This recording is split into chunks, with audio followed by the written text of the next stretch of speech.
Age 14, I was working.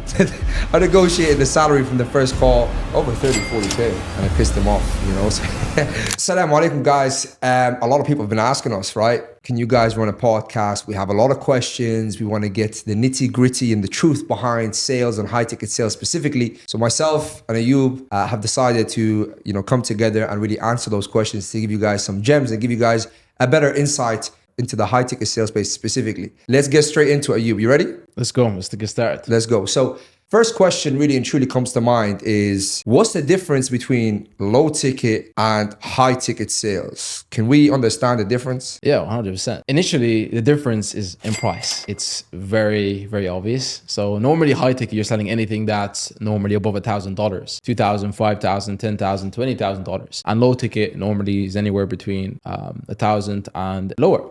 Now, the biggest difference in terms of selling high ticket or lower ticket is the amount of money that you can make. Of course, the higher that you charge and the more offers that you can actually sell at a high ticket price. For example, if I'm selling something at 20K and I make 10% commission on that, that's $2,000. But if I'm selling something that's low ticket, $500, and I'm making 10%, that's only $50. So the big difference between high ticket and low ticket is the earning potential, really and truly. And if you can't sell something that, if you're thinking, okay, what can I do to charge 2,000, 3,000, 5,000, then you need to think what problems that I can solve that are huge for somebody else. Yeah. The bigger the problem that you can solve, the more money that you make. Next question is, and this is a lot of newbies, right? Looking at the space and trying to figure out, is it for me? Is it worth it?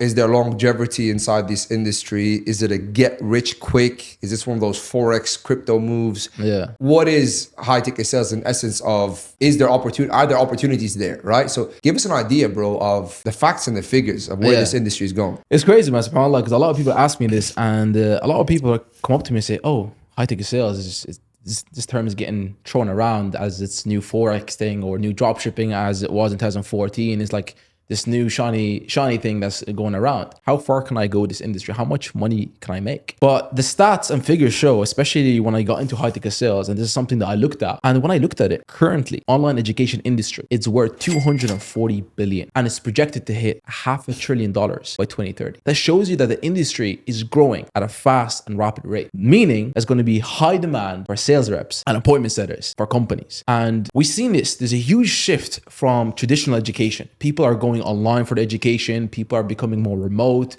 digital currencies. So the world is shifting to more of an online world. And we're seeing it dramatically with online education, how everything is shifting towards online, which is huge. I mean, to be honest, I think this big change came to consideration when COVID happened, right? Everybody's seen COVID. It was a world calamity. The whole world went on pause. A lot of businesses shut down. A lot of businesses lost a lot of money, subhanAllah. And those who went into the online space and sold their products and services online actually thrived. 100%. So that was the biggest visible change that people actually seen. Another thing I want to highlight about that point right there is high ticket sales is a skill that is extremely transferable. You don't have to stay in the online space. For example, let's just say you move to a different country, even though high ticket sales is completely remote, but you decide, I don't want to be remote anymore. I want to work in the corporate world, and I have these high ticket sales skills. You can simply walk into a real estate corporate space. You can go into anywhere that's selling high ticket products or service or assets, and you can sell at a high level and you can absolutely crush it. If you have the skill, you're confident with your abilities, you have the correct offer, there's no 100%. Reason why you're not going to make a ton of money. The question I want to ask you as well, because you come from a traditional background as well, Marwan. Yeah. You come, mashallah, family businesses and a tremendous experience in the physical world. How was that transition when you did come across high ticket sales and online world? Because you did dip your fingers into the online world for a couple of years, and then you made a transition. Just a bit of background story about how things were for me. I'm the youngest of three brothers. My father, my siblings, my brothers, my uncles, every man in my reach is pretty much into the entrepreneur space, business space, right? Yeah. Alhamdulillah, growing up, I got to see a lot of business. Age 14, I was working. Remember, I came to my dad at age 14. I was like, look, I want to get a new phone. I was like, can give me some money? Yeah. And he said, nah, that's not how it works. He said, I pay for you in regards to the clothes on your back, the food in your stomach, shelter, this, that, the other. I'm not going to pay for those extra luxuries that you want in your life. You need to learn this now. So I was pretty much trained at a young age to think if you want something, go get it. And then I got into business. When I got into business, my journey was very different in regards to yourself, because I started off with restaurants, cafes. We opened a chain line of restaurants in North Africa. Yeah. Alhamdulillah, very successful. Alhamdulillah. And I had my eldest brother and my father, who were basically my mentors. They were coaching me about not just business, but about life, about how to treat people, about your character, about being honest, about all these different things that I was learning while just watching them, right? And then I went from the restaurants, the cafes, we went into different businesses. I was working as a school teacher. So I got into a lot of different things, alhamdulillah. And then I moved to the UK and I got into the corporate sales space, right? I was doing cold calling. I was working with gas and electric companies. I was working with telecom companies. I was working with corporate sites. And subhanAllah, I got to see like how these guys work. And it was funny because when I came to the UK, I seen everyone working on a simple standard, right? 9 to 5. They come in 9 o'clock, they're lazy, they're tired, they're not really switched on. Takes them an hour or two to switch on.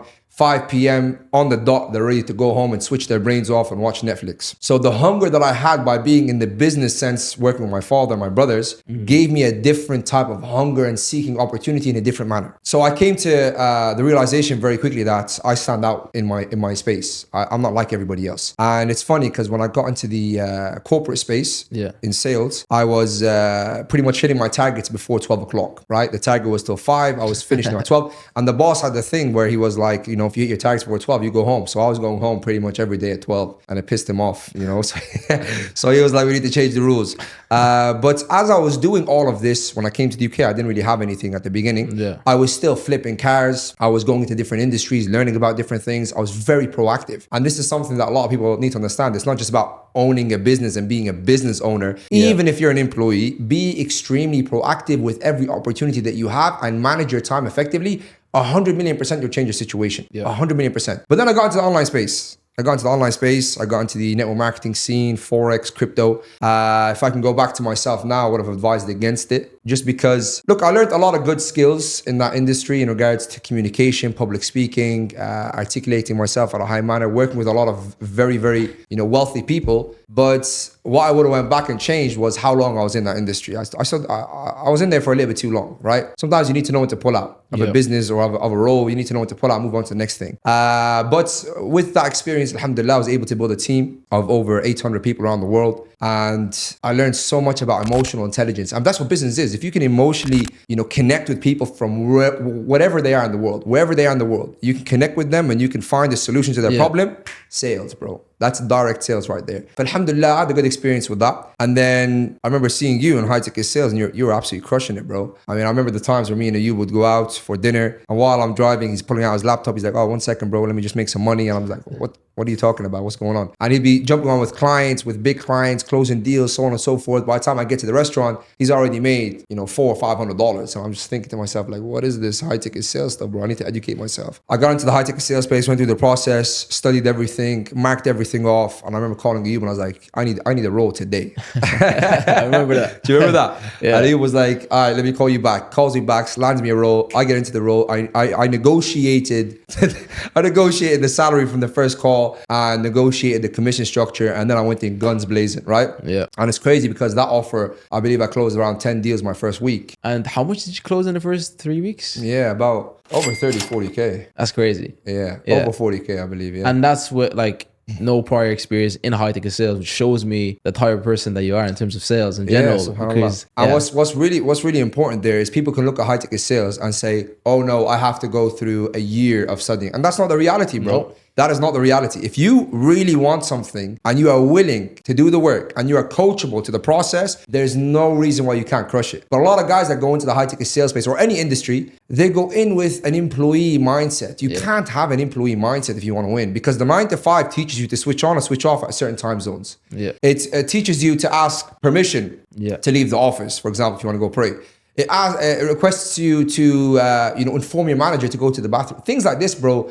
You're programmed to think in a specific manner. Yeah. High ticket sales, you're self-employed / entrepreneurial, right? You're learning about business. So you need to be self-motivated, self-disciplined. You need to self-assess yourself. If you're someone that's on the fence right now you're trying to learn more about high ticket sales or how you can empower yourself through mentorship and coaching, then feel free to check out the caption. There's gonna be a booking link there. You can book a call with us just to discover if this is, something that we can really help you with. And if we can't help you, we'll send you on your way. Assalamu alaikum wa rahmatullahi wa barakatuh.